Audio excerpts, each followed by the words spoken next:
Welcome back, my friend. If you're here, I know something about you.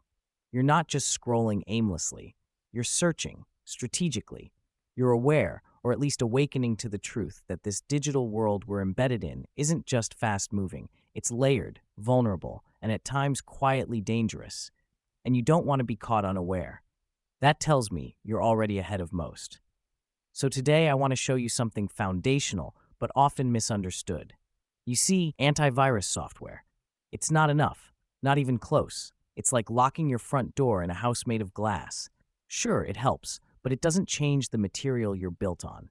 This video will walk you through the 5 essential layers of basic cyber defense that must exist in your life beyond just antivirus. Things like firewalls, system updates, physical backups, safe browsing practices, and account hygiene.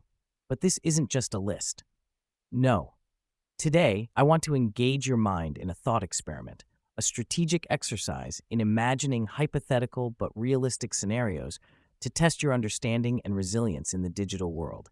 It's an abstract muscle we must all grow. When you train this way, your awareness doesn't just expand, it evolves. You stop reacting and start positioning. You move from the hunted to the quietly prepared. Let me paint a picture. Imagine this. You wake up one morning, make your coffee, check your emails. One subject line catches your eye. It looks normal enough, maybe even from a company you use. But it's not. You click. And just like that, a quiet shadow is introduced into your system. Your antivirus might blink. Maybe it doesn't. Either way, by the time it reacts, data has already been exfiltrated. You feel nothing, see nothing. Until days later, your accounts begin to misbehave, logins don't work, friends say they received strange messages from you. What's gone wrong?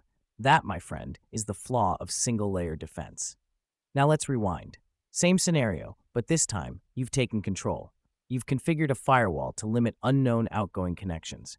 Your system is updated, closing off the very exploit the email tried to use. Even if that failed, your data is backed up physically, not just in the cloud. Your passwords are unique, stored in a secure vault. Suddenly, that email, it's not a disaster. It's a failed attempt, a mere test of your walls. You sip your coffee and move on. That's the life I want to help you build. Now let's break this down strategically. Layer 1, your mindset. Before we even get to firewalls or software, understand this. The first line of defense is always you, not a program, you. And that means sharpening your reasoning through consistent questioning. Every link, every request, every device you plug in, ask why, from whom, what does this give access to?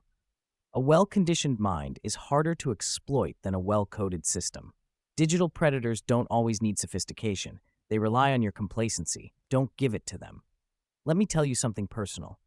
Years ago, I used to think using a VPN made me bulletproof. I'd hop on public Wi-Fi, open sensitive tabs, thinking I was invisible. Then one day I saw a capture. The traffic logs I thought were private were still leaking DNS queries. Tiny, almost invisible, but exploitable. That day I realized safety isn't just in tools, it's in understanding them. Layer 2, the firewall. Think of this like your perimeter wall. Unlike antivirus, which tries to deal with threats already inside, a firewall controls what gets in and what goes out. If your antivirus is the medic, the firewall is the gatekeeper, and the gatekeeper should be strict. Configure it to block unnecessary outbound connections. Disable ports you're not using. It may feel like overkill until it isn't. Imagine you're running software you trust, but it suddenly tries to call home to a suspicious server. If your firewall's alert, it won't just stop it, it'll inform you. That information is power. That power is positioning. Layer 3, updates. I know, it's tempting to ignore that little restart now box. We all do it. But updates aren't aesthetic. They're tactical patches for holes you didn't even know existed. Let me ask you a question. If you found a hole in your physical wall, would you wait 3 weeks to fix it? Because that's what skipping updates does. It leaves cracks, tiny ones perhaps, but big enough for someone skilled. The worst part, attackers don't need to be creative. They use public databases of known vulnerabilities and just scan the internet for anyone still unpatched. It's not personal, it's efficient. Don't be low-hanging fruit. Set your systems to update automatically. Review your devices monthly. If that sounds tedious, think about how tedious identity theft is. Layer 4, backups. The truly resilient don't just protect, they prepare to lose. A breach is not always avoidable, and that's okay. What matters is recovery. Ransomware? Irrelevant if you have cold offline backups. Theft? Frustrating but manageable if your critical data is already cloned. I have two encrypted drives, one with my daily image, one that only gets plugged in once a week. That's my safety net. It's not paranoia.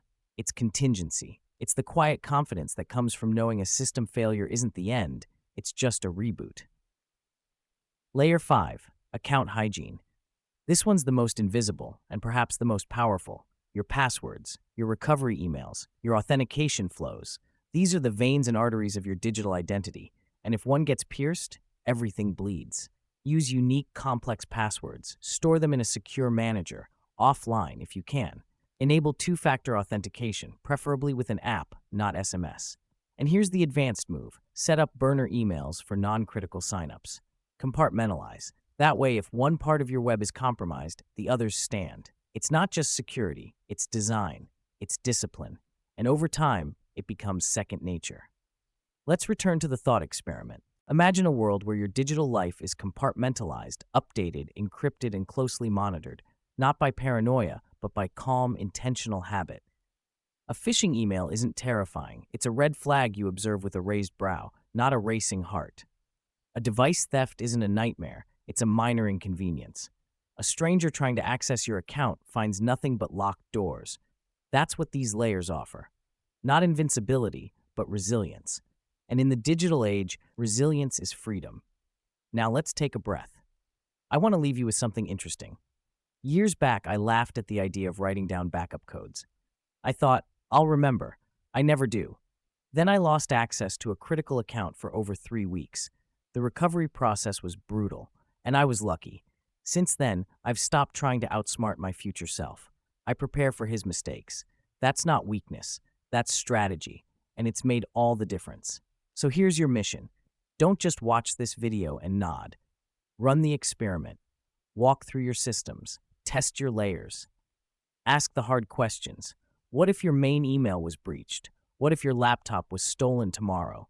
What if your cloud provider shut you out? These are not fears, they're training prompts. Because every time you run through these scenarios, you strengthen your digital core. Not out of fear, but out of clarity.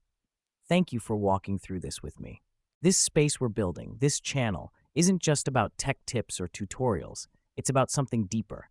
It's about long-term digital awareness, quiet freedom, strategic positioning. We are not chasing hype. We are building something sustainable, something resilient, something you can pass on. If this video sparked a shift in your mindset, even a small one, I invite you to share it, to test the thought experiment with someone you trust. Because true security isn't about isolation, it's about informed communities. Until next time, stay sharp, stay layered, and remember, antivirus is a start. But you're the system, and you're only just getting started.